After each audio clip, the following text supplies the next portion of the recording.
से लटकाया गया। फांसी का फंदा एक था, गर्दनें दो थी, एक बाबा राम शरण दास की थी और एक मौलवी आमिर अली की थी। आज ये हिस्ट्री अगर आपको पढ़नी है तो अयोध्या में एक बहुत मशहूर जगह है जहां इमली का झाड़ वो आज भी मौजूद है, उसे कुबेर का टीला कहते हैं। आर्कियोलॉजिकल सर्वे ऑफ इंडिया ने उस कुबेर के टीले के पास इस हिस्ट्री को लिखकर एक बोर्ड में लटकाया हुआ है। हरियाणा में एक जगह है हांसी, वहां की हिस्ट्री है कि यहां पर दो दोस्त रहा करते थे, एक का नाम था हुकुमचंद जैन और एक का नाम मुनीर बेग था। इस हिस्ट्री में लिखा है कि हुकुमचंद जैन और मुनीर बेग दोनों ने इतना डटकर अंग्रेजों का मुकाबला किया, इतना लोहा लिया कि नाभा, कपूरथला, कश्मीर और पटौदी राजाओं की मदद से पकड़कर इन्हें अंग्रेजों को सौंपा गया। अंग्रेज चाहते थे हांसी की लोग हमेशा के लिए डर जाएं, उनकी हिम्मतें टूट जाएं, तो ऐसी अनोखी सजा आपको इतिहास के किताबों में कभी नहीं मिलेगी। हुकुमचंद जैन और मुनीर बेग को साथ लाया गया। हुकुमचंद जैन को उनके मजहब के खिलाफ जिंदा दफना दिया गया और मुनीर बेग को उनके मजहब के खिलाफ चिता पर जिंदा जला दिया गया। मोतिहारी के लोगों, हमारे बीच एक ऐसा इंसान है जिसने गांधी जी की जान बचाई। इस इंसान का नाम बटक मियां अंसारी है। बटक मियां अंसारी को ये काम सौंपा गया था कि वो गांधी जी को चंपारण सत्याग्रह के दौरान दोनों टाइम खाना खिलाते रहे। अंग्रेजों ने बटक मियां अंसारी के सारे परिवार को एक साथ किडनैप कर लिया और उन पर यह दबाव बनाया कि बटक मियां अंसारी गांधी जी के खाने में पॉइजन मिला दे। बटक मियां अंसारी ने उनके दबाव में जब ये कदम उठाना चाहा तो ऐन गांधी जी के निवाला तोड़ने से पहले बटक मियां अंसारी ने उनके हाथ से छीन कर वो डिश फेंक दी। जब गांधी जी ने पूछा तो रोने लगे। कहा अंग्रेज उद्योगपतियों ने कल मेरे बच्चे की लाश भिजवाई है, अगर आज मैंने आपको पॉइजन नहीं दिया तो एक और परिवार से ऐसा होगा जिसकी लाश मुझे भिजवा दी जाएगी। बटक मियां अंसारी ने अपने परिवार की परवाह बिना किए गांधी जी के हाथ से वो पॉइजन भरा कटोरा छीन कर फेंक दिया। ऐ मोतिहारी के लोगों, मैं उस वक्त वहां मौजूद था और मैं आज आपके बीच राष्ट्रपति बनकर आया हूं और गांधी जी की जान बचाने वाले इस बटक मियां अंसारी को उसके एवज में 50 एकड़ जमीन मोतिहारी में देना चाहता हूं। ये जिसकी स्पीच का टुकड़ा है वो हमारे भारत के पहले राष्ट्रपति बाबू राजेंद्र प्रसाद थे, जिन्होंने 1950 में बटक मियां अंसारी को जमीन का 50 एकड़ का टुकड़ा देना चाहा। बटक मियां अंसारी को वो 50 एकड़ जमीन कब अलॉट की गई तो लिखा है 1957 लग गए जमीन को अलॉट करते करते, तब तक बटक मियां अंसारी इस दुनिया में नहीं रहे। मपीला ये वर्ड है केरला के मुसलमानों के लिए। आप ये जानते हैं कि मुसलमान इन्होंने इंडिया में दाखिल अफगानिस्तान की साइड से नहीं हुए। अब रिसर्च ने यह साबित कर दिया है कि पहले मुसलमान केरला में आए थे और इंडिया की सबसे पुरानी मस्जिद जब भी आप विकिपीडिया पे टाइप करेंगे तो वो केरला में मिलेगी, अफगानिस्तान में नहीं मिलेगी। केरला के इन मुसलमानों को मपीला मुसलमान कहा जाता है। मपीला मुसलमान, इन मपीला मुसलमानों ने गांधी जी के असहयोग आंदोलन में बहुत बढ़ चढ़ के हिस्सा लिया। गांधी जी के असहयोग आंदोलन में हिस्सा लेने के बाद अंग्रेजों ने इन्हें बहुत जोर से कुचला, इतने जोर से कुचला कि क्या आप में से कोई बता सकता है जलियांवाला बाग में जनरल डायर की गोलियों से मरने वाले लोग कितने थे? 379। जलियांवाला बाग आता है, आज भी ये नाम आता है तो क्या आप इज्जत से हाथ बांधकर खड़े नहीं हो जाते? 379 निहत्थे औरतें, बच्चों और बूढ़ों पे गोलियां चलाई गई थी जलियांवाला बाग में। हम वो जब भी आता है हमारी आंखों में आंसू आ जाता है। आइए हिस्ट्री ले चलूं। लिखने वाले ऑथर ऐसे हैं जिनकी हिस्ट्री की किताबें कैम्ब्रिज और ऑक्सफोर्ड में पढ़ाई जाती हैं। नाम बिपिन चंद्रा है, चैप्टर है 17th चैप्टर, उसका नाम ही मपीला रेबेलियन है। मपीला रेबेलियन में लिखते हैं कि मपीला मुसलमानों को गांधी जी का साथ देने के लिए 1921 में यह कीमत चुकानी पड़ी कि अंग्रेजों के रिकॉर्ड के मुताबिक 2337 मपीला मुसलमानों को फांसी दी गई। मैं इनके जो लीडर थे उनका नाम था हाजी कुन मोहम्मद, मैं उनसे मिल चुका हूं। उन्होंने बताया है कि गैर सरकारी रिकॉर्ड में 45,404 मपीला का नाम है। लोगों, इसमें एक जगह थी बेल्लारी ट्रेन ट्रेजेडी।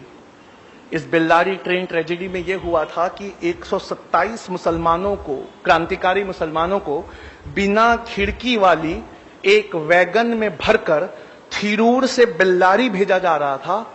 बिना खिड़की वाली इस वैगन, छोटी सी वैगन थी, उसमें 127 मुसलमान भरे हुए थे। बीच का एक स्टेशन कोयंबटूर पहुंचते पहुंचते 70 मुसलमानों ने दम तोड़ दिया और इनकी पोस्टमार्टम रिपोर्ट में लिखा है इनटॉलरेबल सफोकेशन, यानी असहनीय घुटन के वजह से ये मौत हुई। आखिरी इंसान जिसके बारे में मैं आज आपको बताना चाहूंगा वो अशफाकुल्ला खान थे।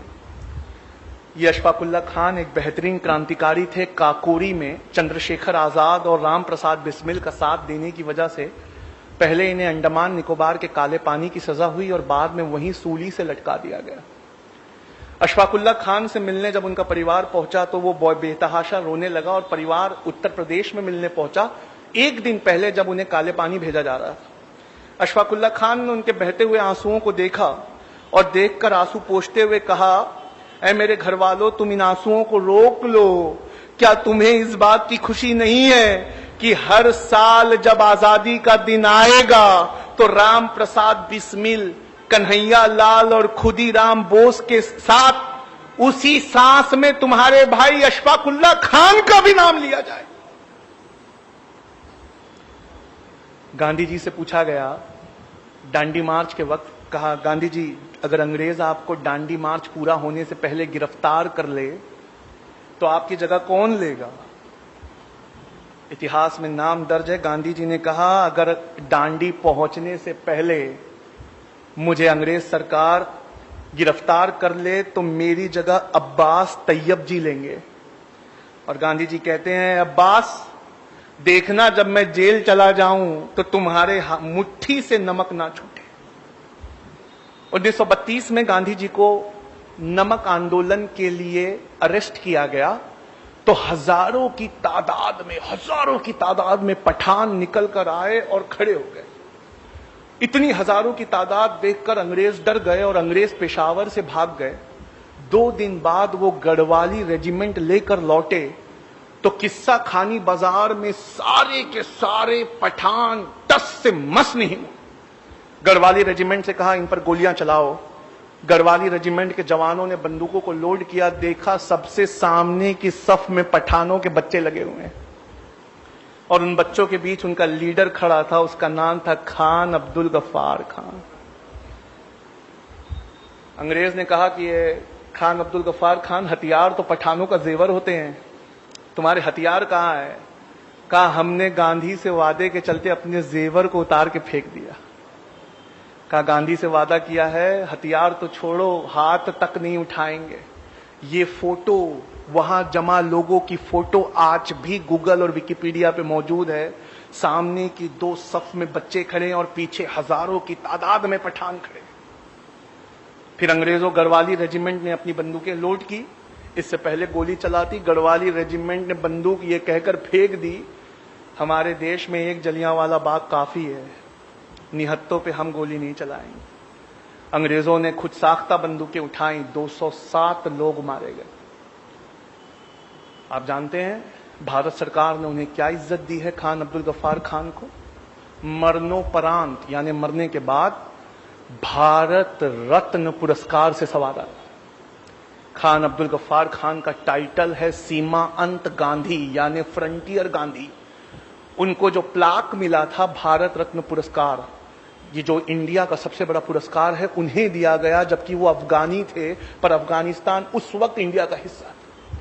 उस प्लाक में से मैं पढ़ता हूं, उस प्लाक पे भारत सरकार ने क्या लिखा है। उस प्लाक में ये लिखा हुआ है कि किस्सा ख्वानी बाजार के दिन अपनी बहादुरी, दिलेरी और गांधी जी से चलते वादे के मुताबिक हिंसा के विरोध में अपने हथियारों को फेंक देने की वजह से और 90 साल की अपनी जिंदगी में से 45 साल जेल में गुजारने की वजह से सीमांत गांधी खान अब्दुल गफ्फार खान को भारत सरकार भारत रत्न से नवाजी। डीएनए ये एक न्यूज़पेपर है जो मुंबई में निकलता है। इसके आफ्टरनून एडिशन को टाइप करिए, उस पर लिखिए मीर उस्मान अली डीएनए। गूगल पे टाइप करके जैसे ही आप एंटर करेंगे अखबार की ये पेपर कटिंग खुलेगी जिसमें लिखा है 1965 में पाकिस्तान से हो रही लड़ाई के वक्त इंडिया के पास पैसे की कमी पड़ गई थी, तो भारत के प्रधानमंत्री लाल बहादुर शास्त्री ने ये अपील करी थी और अपील कर कर ये कहा था कि ये लोगों आगे बढ़कर चंदा दो नेशनल डिफेंस फंड में। मीर उस्मान अली ये उस समय हैदराबाद के निजाम थे। उनसे जब लाल बहादुर शास्त्री की अपील को सुना तो उन्होंने फोन किया लाल बहादुर शास्त्री से, कहा sir I want to meet you, आप हमारे हैदराबाद में आइए। कहा देखते नहीं, वार चल रहा है। कहा सर उसी के जिम्मन में मिलना है, मेरे पास फोटो मौजूद है, आप असरा के व्हाट्सएप ग्रुप से जुड़िए, मैं आपको वो फोटो फॉरवर्ड करता हूं। लाल बहादुर शास्त्री हाथ मिलाते हुए मीर उस्मान अली से, क्या आप जानते हैं 1965 में पाकिस्तान के खिलाफ लड़ाई के लिए इंडिया के इतिहास का सबसे बड़ा चंदा दिया गया था। 2015 तक वो रिकॉर्ड टूटा नहीं है। इंडिया का सबसे बड़ा चंदा मीर उस्मान अली ने 5000 किलो सोना दिया था।